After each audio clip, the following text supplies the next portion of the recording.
ਸਤਿ ਸ਼੍ਰੀ ਅਕਾਲ। ਤੁਸੀਂ ਦੇਖ ਰਹੇ ਹੋ ਪ੍ਰੋਗਰਾਮ ਸਿੱਧੀ ਗੱਲ ਪ੍ਰੋਫੈਸਰ ਮਨਜੀਤ ਸਿੰਘ ਜੀ ਦੇ ਨਾਲ ਤੇ ਮੈਂ ਤੁਹਾਡੇ ਨਾਲ ਰਮਨ ਬਾਜਵਾ। ਦਰਸ਼ਕੋ, ਤੁਸੀਂ ਹਰ ਰੋਜ਼ ਇਹ ਪ੍ਰੋਗਰਾਮ ਦੇਖਦੇ ਹੋ ਜਿਸ ਦੇ ਵਿੱਚ ਅਸੀਂ ਤੁਹਾਨੂੰ ਦੱਸਦੇ ਹਾਂ ਕਿ ਦੇਸ਼ ਦੁਨੀਆ ਵਿੱਚ ਜੋ ਵਾਪਰ ਰਿਹਾ ਹੈ ਉਸ ਖਬਰ ਦੇ ਪਿੱਛੇ ਅਸਲ ਤੱਥ ਤੇ ਸੱਚਾਈ ਕੀ ਨੇ। ਤੇ ਹਰ ਵਾਰ ਦੀ ਤਰ੍ਹਾਂ ਪ੍ਰੋਫੈਸਰ ਸਾਹਿਬ ਸਾਡੇ ਨਾਲ ਜੁੜ ਚੁੱਕੇ ਨੇ ਤੇ ਪ੍ਰੋਗਰਾਮ ਦੀ ਸ਼ੁਰੂਆਤ ਤੋਂ ਪਹਿਲਾਂ ਉਹਨਾਂ ਦਾ ਨਿੱਘਾ ਸਵਾਗਤ ਕਰਾਂਗੇ। ਸਤਿ ਸ਼੍ਰੀ ਅਕਾਲ ਪ੍ਰੋਫੈਸਰ ਸਾਹਿਬ, ਬਹੁਤ ਬਹੁਤ ਸਵਾਗਤ ਹੈ। बहुत बहुत धन्यवाद रोमन जी। ਪ੍ਰੋਫੈਸਰ ਸਾਹਿਬ, ਖਬਰਾਂ ਦੀ ਸ਼ੁਰੂਆਤ ਕਰੀਏ ਤਾਂ ਕਿਸਾਨਾਂ ਦਾ ਅੰਦੋਲਨ ਜਾਰੀ ਹੈ ਤੇ ਹੁਣ ਕਿਸਾਨਾਂ ਦੇ ਜੋਸ਼ ਅੱਗੇ ਠੰਡੇ ਪਏ ਕੇਂਦਰ ਸਰਕਾਰ ਦੇ ਤੇਵਰ। ਕਿਸਾਨਾਂ ਨੂੰ ਮਿਲੀ ਬਰਾੜੀ ਵਿੱਚ ਰੈਲੀ ਕਰਨ ਦੀ ਇਜਾਜ਼ਤ, ਪਰ ਰਾਤ ਜੋ ਹੈ ਉਹ ਸੜਕਾਂ ਤੇ ਗੁਜ਼ਾਰੀ ਹੈ ਕਿਸਾਨਾਂ ਨੇ। ਇਹ ਬਿਲਕੁਲ ਠੀਕ ਹੈ। ਸਭ ਤੋਂ ਪਹਿਲਾ ਬੈਰੀਕੇਡ ਤੇ ਇਹੀ ਸੀ ਕਿ ਹਰਿਆਣੇ ਵਾਲੇ ਆਪਣੇ ਸਾਰੇ ਦੇ ਸਾਰੇ ਬਾਰਡਰ ਸੀਲ ਕਰਕੇ ਬੈਠ ਗਏ ਸੀਗੇ ਔਰ ਇਹਨਾਂ ਦਾ ਇਹ ਕੋਸ਼ਿਸ਼ ਸੀ ਕਿ ਇਹਨਾਂ ਨੂੰ ਪੰਜਾਬ ਤੋਂ ਜਿਵੇਂ ਇਹਨਾਂ ਦੀ ਆਰਥਿਕ ਨਾਕਾਬੰਦੀ ਕੀਤੀ ਹੈ, ਇਹਨਾਂ ਦੀ ਰਾਜਨੀਤਿਕ ਨਾਕਾਬੰਦੀ ਵੀ ਕਰ ਦਿੱਤੀ। ਪਰ ਉਹ ਤਾਂ ਤੁਹਾਨੂੰ ਪਤਾ ਹੈ ਕਿਸਾਨਾਂ ਨੇ ਪਰਸੋਂ ਹੀ ਸ਼ੰਭੂ ਦੇ ਬਾਰਡਰ ਦੇ ਉੱਤੇ ਪੂਰਾ ਐਨ ਖਾਲੀ ਕਰਾ ਕੇ ਅੱਗੇ ਵੱਧ ਗਏ ਸੀਗੇ ਤੇ ਫਿਰ ਉਹਨਾਂ ਨੇ ਜਾ ਕੇ ਆਪਣੇ ਡੇਰੇ ਪਾਣੀਪਤ ਦੇ ਨੇੜੇ ਲਾਏ ਸੀਗੇ। ਪਹਿਲਾ ਪੜਾਅ ਜਿਹੜਾ ਸੀ। ਕੱਲ ਜੇ ਦੇਖਿਆ ਜਾਏ ਤੇ ਦੂਜੇ ਵੀ ਜਿਹੜੇ ਸਾਰੇ ਬਾਰਡਰ ਉਹਦੇ ਵਿੱਚ ਹਰਿਆਣੇ ਦੇ ਕਿਸਾਨਾਂ ਦਾ ਬੜਾ ਅਹਿਮ ਭੂਮਿਕਾ ਸੀ। ਉਹਨਾਂ ਨੇ ਸਾਰੇ ਬਾਰਡਰ ਕਲੀਅਰ ਕਰਕੇ ਪੂਰੀ ਤਰ੍ਹਾਂ ਜਲੇ ਜਲਾਓ ਦੇ ਨਾਲ ਬਖਤਰਬੰਦ ਗੱਡੀਆਂ ਜਿਵੇਂ ਕਿਸੇ ਆਰਮੀ ਦੀਆਂ ਮੂਵ ਕਰਦੀਆਂ ਤੁਸੀਂ ਦੇਖਿਆ, ਸਾਰੀਆਂ ਪਿਕਚਰਾਂ ਦੇਖੀਆਂ, ਆਪਾਂ ਸਾਰੇ ਰੋਜ਼ ਦੇਖ ਰਹੇ ਹਾਂ। ਇੰਜ ਵੱਡੇ ਪੱਧਰ ਤੇ ਤਿਆਰੀਆਂ ਦੇ ਨਾਲ ਕਿ ਅਸੀਂ ਉੱਥੇ ਘੱਟੋ ਘੱਟ 6-6 ਮਹੀਨੇ ਦਾ ਰਾਸ਼ਨ ਲੈ ਕੇ ਮੋਰਚਾਬੰਦੀ ਦਿੱਲੀ ਕਰਨ ਨੂੰ ਚੱਲੇ ਆ ਔਰ ਉਹ ਅੱਗੇ ਵਧੇ।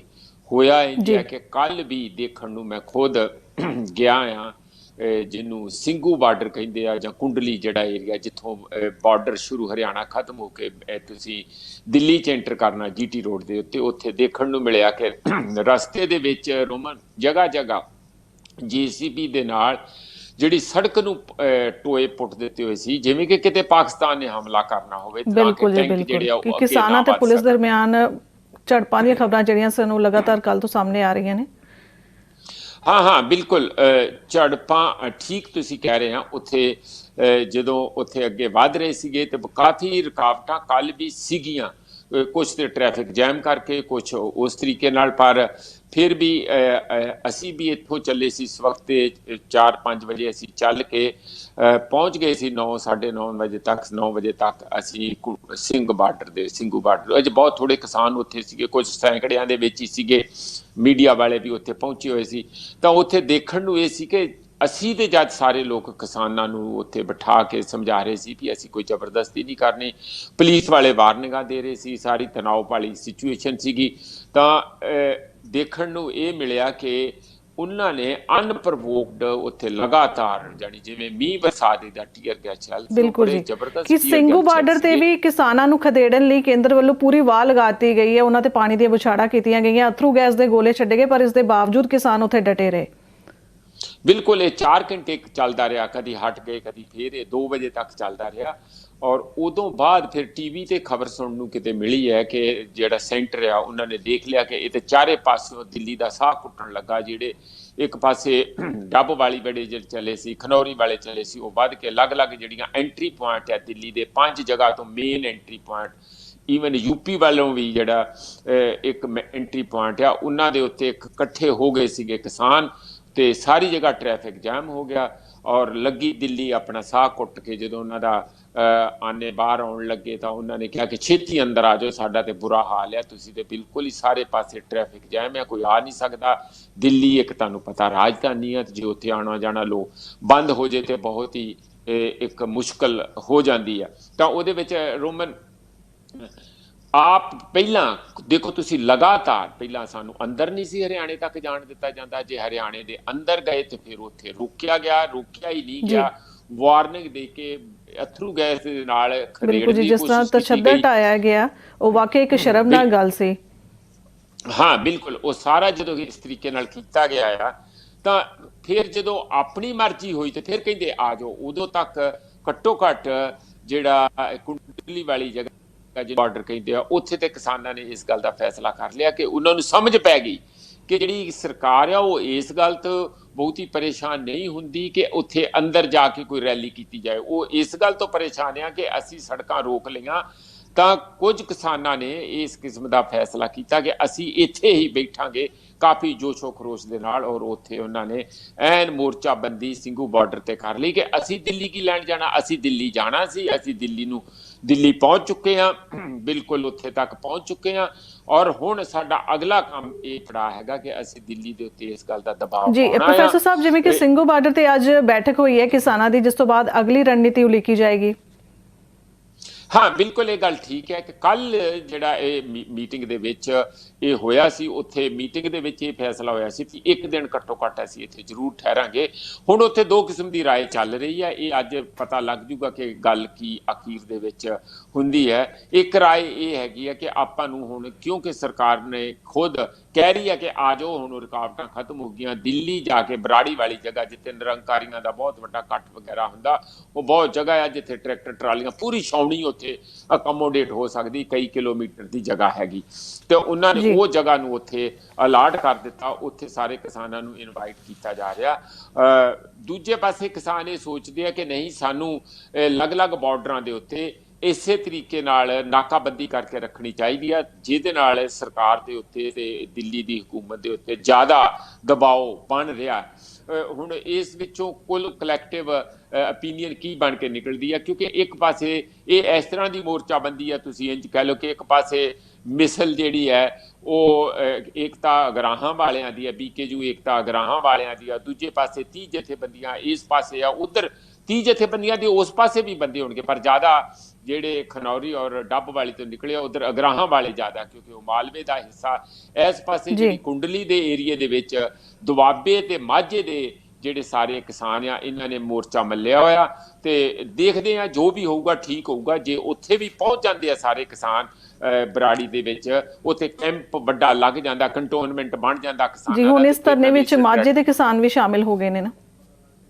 ਹਾਂ ਬਿਲਕੁਲ ਰੋਮਨ, ਉਹਨਾਂ ਨੇ ਉੱਥੇ ਜਾ ਕੇ ਉੱਥੇ ਥੋੜੇ ਜਿਹੜੇ ਪਹਿਲਾਂ ਪਿੱਛੇ ਪੰਨੂ ਹੁਣੀ ਰਹਿ ਗਏ ਸੀ, ਸਤਨਾਮ ਸਿੰਘ ਪੰਨੂ ਔਰ ਜਿਹੜੇ ਉਹਨਾਂ ਦੇ ਪੰਧੇਰ ਹੁਣੀ, ਉਹਨਾਂ ਨੇ ਫੈਸਲਾ ਕਰ ਲਿਆ ਕਿ ਅਸੀਂ ਵੀ ਉੱਥੇ ਚੱਲਾਂਗੇ, ਤੇ ਕੱਲ ਚੱਲ ਪਏ। ਮੇਰਾ ਖਿਆਲ ਆ ਕਿ ਉਹ ਵੀ ਅੱਜ ਉੱਥੇ ਘੱਟੋ ਘੱਟ ਸਿੰਘੂ ਬਾਰਡਰ ਤੱਕ ਤੇ ਪਹੁੰਚ ਜਾਣ, ਕਿਉਂਕਿ ਟਰੈਕਟਰਾਂ ਦੀ ਸਪੀਡ ਥੋੜੀ ਘੱਟ ਹੁੰਦੀ ਆ, ਥੋੜਾ ਟ੍ਰੈਫਿਕ ਜਾਮ ਆ ਜਗ੍ਹਾ ਜਗ੍ਹਾ, ਔਰ ਇਸ ਕਰਕੇ ਪਹੁੰਚ ਜਾਣਗੇ, ਪਰ ਥੋੜੇ ਅਖਿਆਈਆਂ ਨਾਲ ਪਹੁੰਚਣਗੇ।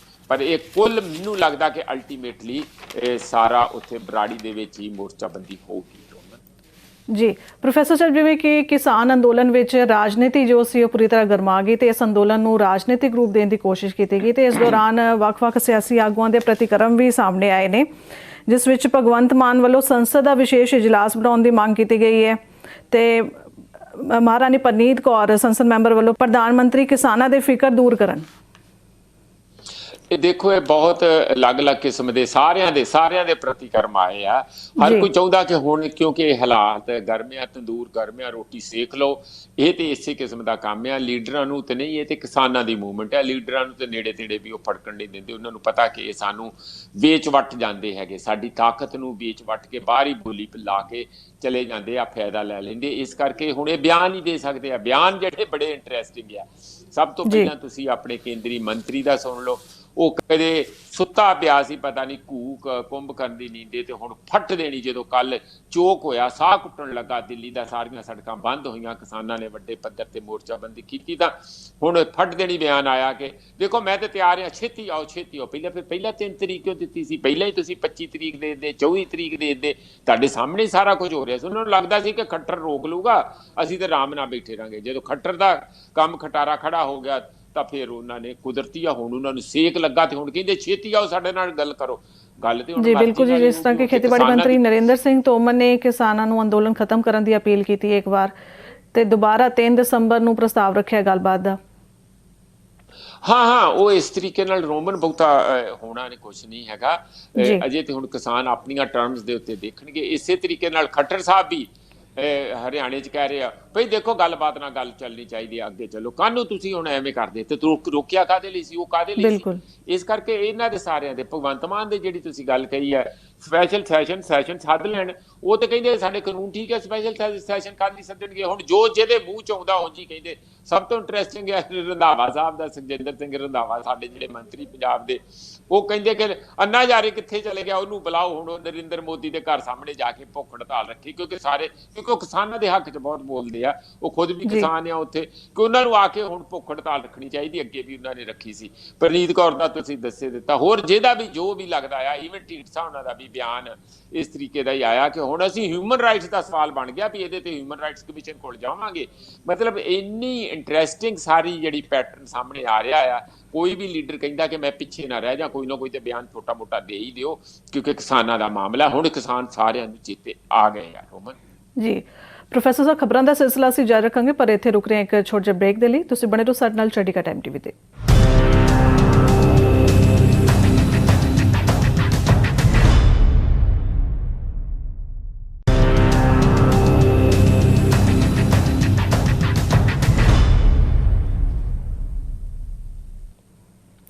ਬ੍ਰੇਕ ਤੋਂ ਬਾਅਦ ਸਾਡੇ ਦਰਸ਼ਕਾਂ ਦਾ ਇੱਕ ਵਾਰ ਫਿਰ ਤੋਂ ਸਵਾਗਤ ਹੈ। ਪ੍ਰੋਫੈਸਰ ਸਾਹਿਬ, ਖਬਰਾਂ ਦਾ ਸਿਲਸਿਲਾ ਅਸੀਂ ਅੱਗੇ ਤੋਰੀਏ ਤਾਂ ਬੀਬੀ ਜਗੀਰ ਕੌਰ ਚੌਥੀ ਵਾਰ ਬਣੇ ਸ਼੍ਰੋਮਣੀ ਕਮੇਟੀ ਦੇ ਪ੍ਰਧਾਨ ਤੇ ਬੀਬੀ ਜਗੀਰ ਕੌਰ ਨੂੰ 120 ਵੋਟਾਂ ਮਿਲੀਆਂ ਨੇ, ਜਦਕਿ ਵਿਰੋਧੀ ਧਿਰ ਦੇ ਆਗੂ ਮਿੱਠੂ ਸਿੰਘ ਕਾਨਕੇ ਨੂੰ 20 ਵੋਟਾਂ ਪਈਆਂ।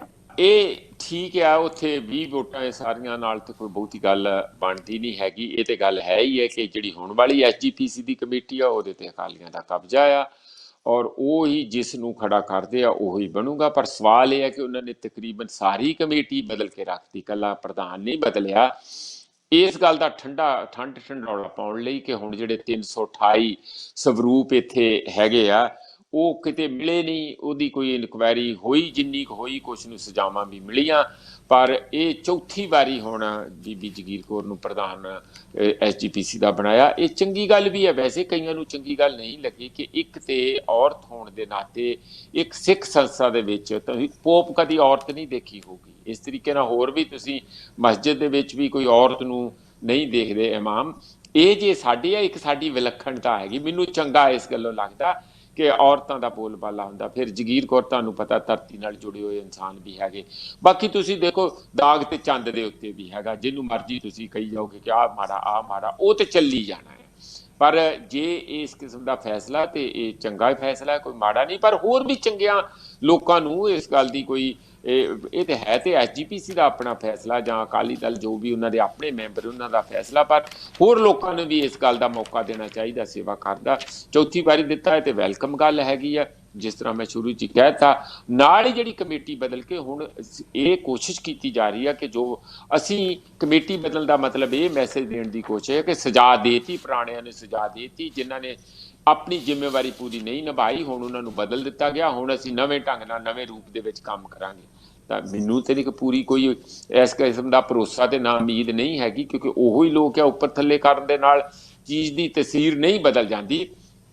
ਪਰ ਅਜੇ ਵੀ ਸਾਨੂੰ ਇਸ ਗੱਲ ਦਾ ਇਹਨਾਂ ਚੋਣਾਂ 'ਚ ਜਿਹੜੀਆਂ ਵੀ ਜਦੋਂ ਵੀ ਆਉਂਦੀਆਂ ਇਹ ਸੀਰੀਅਸਲੀ ਮੁਲਾਂਕਣ ਕਰਨਾ ਪਊਗਾ ਕਿ SGPC ਏਡਾ ਵੱਡਾ ਅਦਾਰਾ ਹੈਗਾ, ਉਹ ਇੱਕ ਚੁਣੀ ਹੋਈ ਇੱਕ ਆਪਣੀ ਪਾਰਲੀਮੈਂਟ ਵਾਂਗੂ ਹੈ। ਉਸ ਦੇ ਵਿੱਚ ਰਹਿ ਕੇ ਜੋ ਵੀ ਹੈ ਉਹਦੀਆਂ ਆਲ ਲਿਮਿਟੇਸ਼ਨ ਦੇ ਨਾਲ ਅਸੀਂ ਕੀ ਉਹਦੀ ਬੈਟਰਮੈਂਟ ਕਰ ਸਕਦੇ ਹਾਂ, ਉਹ ਤਾਂ ਸਾਡੀ ਮੁਹਿੰਮ ਤੇ ਉਮੀਦ ਜਿਹੜੀ ਆ ਉਹ ਜਾਰੀ ਰਹਿਣੀ ਚਾਹੀਦੀ ਆ ਔਰ ਜਾਰੀ ਹੈ। ਕਿਉਂਕਿ ਅਜੇ ਵੀ ਇਸ ਗੱਲ ਤੇ ਸਾਰੀ ਬਦਲਾਅ ਦੇ ਬਾਵਜੂਦ ਵੀ ਬਾਹਰ ਬੈਠੇ ਲੋਕ, ਬਹੁਤ ਸਾਰੀਆਂ ਸਿੱਖ ਜਥੇਬੰਦੀਆਂ ਪ੍ਰੋਟੈਸਟ ਕਰ ਰਹੀਆਂ ਕਿ ਸਾਨੂੰ ਤੁਸੀਂ ਬਦਲੋ ਜਾਂ ਨਾ ਬਦਲੋ, ਸਾਨੂੰ ਤੇ ਉਹ ਇਨਸਾਫ ਮਿਲਣਾ ਚਾਹੀਦਾ ਜਿਹੜਾ ਅਸੀਂ ਕਈ ਮਹੀਨਿਆਂ ਤੋਂ ਬਾਹਰ ਬੈਠੇ ਸੜਕਾਂ ਦੇ ਉੱਤੇ ਪ੍ਰੋਟੈਸਟ ਕਰਕੇ ਮੰਗ ਰਹੇ ਹਾਂ। ਇਸ ਲਈ ਇਹ ਗੱਲ ਇੱਥੇ ਖਤਮ ਨਹੀਂ ਹੁੰਦੀ, ਸਗੋਂ ਇੱਕ ਨਵੇਂ ਰੂਪ ਵਿੱਚ ਦੁਬਾਰਾ ਸਾਹਮਣੇ ਆਉਂਦੀ ਹੈ। ਰੋਮਨ ਜੀ, ਪ੍ਰੋਫੈਸਰ ਸਾਹਿਬ, ਕੱਲ੍ਹ ਪੰਜਾਬੀ ਯੂਨੀਵਰਸਿਟੀ ਪਟਿਆਲਾ ਵਿੱਚ ਪੰਜਾਬੀ ਸਾਹਿਤ ਸਮਾਗਮ ਦਾ ਆਯੋਜਨ ਰੱਖਿਆ ਗਿਆ ਸੀ, ਜਿਸ ਵਿੱਚ ਤ੍ਰਿਪਤ ਰਜਿੰਦਰ ਸਿੰਘ ਬਾਜਵਾ ਉਚੇਚੇ ਤੌਰ ਤੇ ਪਹੁੰਚੇ ਤੇ ਉਹਨਾਂ ਕਿਹਾ ਕਿ ਪੰਜਾਬੀ ਯੂਨੀਵਰਸਿਟੀ ਤੇ ਸੈਂਟਰਲ ਸਟੇਟ ਲਾਇਬ੍ਰੇਰੀ ਨੂੰ ਪੱਕੇ ਪੈਰੀ ਕਰਾਂਗੇ। ਦੇਖੋ, ਇਹ ਬਹੁਤ ਵੱਡਾ ਮਾਮਲਾ ਹੈਗਾ ਪੰਜਾਬੀ ਭਾਸ਼ਾ ਦਾ। ਆਪਾਂ ਲਗਾਤਾਰ ਕਰਦੇ ਹਾਂ। ਉੱਥੇ ਦੇਖੋ ਅਕੈਡਮੀ ਵੀ ਹੈਗੀ ਆ, ਸੈਂਟਰਲ ਲਾਇਬ੍ਰੇਰੀ ਕਹਿੰਦੇ ਅਸੀਂ ਇਸ ਨੂੰ ਹੁਣ ਚੰਗੇ ਤਰੀਕੇ ਨਾਲ ਰਿਵਾਈਵ ਕਰਾਂਗੇ। ਯੂਨੀਵਰਸਿਟੀਆਂ ਦੇ ਮਾਮਲੇ, ਜਿਹੜੇ ਐਜੂਕੇਸ਼ਨ ਦੇ ਮਾਮਲੇ ਰੋਮਨ, ਇਹ ਕੋਈ ਵੀ ਇਸ ਗੱਲ ਨੂੰ ਧਿਆਨ ਨਹੀਂ ਦਿੰਦਾ। ਤੁਸੀਂ ਮੈਂ ਐਜੂਕੇਸ਼ਨ ਤੇ ਇਕੱਲਾ ਪੰਜਾਬੀ ਯੂਨੀਵਰਸਿਟੀ ਕਿਉਂ, ਪੰਜਾਬ ਯੂਨੀਵਰਸਿਟੀ ਨੂੰ ਆਪਣਾ ਬਣਦਾ ਹਿੱਸਾ 40% ਪੰਜਾਬ ਸਰਕਾਰ ਨੇ ਦੇਣਾ ਹੁੰਦਾ, ਕਦੀ ਉਹ ਸਰਕਾਰ ਨਹੀਂ ਦਿੰਦੀ। ਇਸੇ ਤਰੀਕੇ ਨਾਲ ਗੁਰੂ ਨਾਨਕ ਦੇਵ ਯੂਨੀਵਰਸਿਟੀ ਤੇ ਦੇਖੋ, ਗੁਰੂ ਨਾਨਕ ਦੇਵ ਜੀ ਦੇ 500 ਸਾਲਾਂ ਦੇ ਉੱਤੇ ਬਣਾਈ ਗਈ ਸੀਗੀ, ਉਦੋਂ ਦੇ ਉਸ ਨੂੰ ਵੀ ਗੁਰੂ ਨਾਨਕ ਥਰਮਲ ਪਲਾਂਟ ਵੀ ਬੰਦ ਕਰਤਾ ਗਿਆ। ਕਿਹੋ ਜਿਹੀਆਂ ਗੱਲਾਂ ਅਸੀਂ ਪੰਜਾਬ 'ਚ ਰਹਿੰਦੇ ਹੋਏ ਅਸੀਂ ਕਰਦੇ ਹਾਂ। ਉਸ ਯੂਨੀਵਰਸਿਟੀ ਨੂੰ ਵੀ ਬਹੁਤ ਥੋੜੇ ਪੈਸੇ ਦਿੱਤੇ ਜਾਂਦੇ ਆ। ਪੰਜਾਬੀ ਯੂਨੀਵਰਸਿਟੀ ਦਾ ਬੜਾ ਟਿਪੀਕਲ ਮਾਮਲਾ, ਉਹ ਪੰਜਾਬੀ ਭਾਸ਼ਾ ਨਾਲ ਜੁੜੀ ਹੋਈ ਹੈ। ਗੱਲ ਹੈਗੀ ਇਕੱਲੀ ਨਹੀਂ ਕਿ ਉੱਥੇ ਸਿੱਖ ਸਟੱਡੀਜ਼, ਧਾਰਮਿਕ ਸਟੱਡੀਜ਼ ਜਾਂ ਧਰਮ ਦੀਆਂ ਸਟੱਡੀਜ਼ ਵੀ ਇੱਕ ਵੱਡਾ ਡਿਪਾਰਟਮੈਂਟ ਹੈਗਾ, ਚੰਗੀ ਗੱਲ ਆ। ਪਰ ਤੁਸੀਂ ਭੁੱਖਿਆਂ ਕਿਉਂ ਮਾਰ ਰਹੇ ਆ? ਵਾਈਸ ਚਾਂਸਲਰ ਆ ਉਹ ਪੂਰਾ ਸਿੰਘ ਘੁੰਮਣ ਅਸਤੀਫਾ ਦੇ ਗਏ, ਉਹਦਾ ਅਸਤੀਫਾ ਮਨਜ਼ੂਰ ਵੀ ਹੋ ਗਿਆ।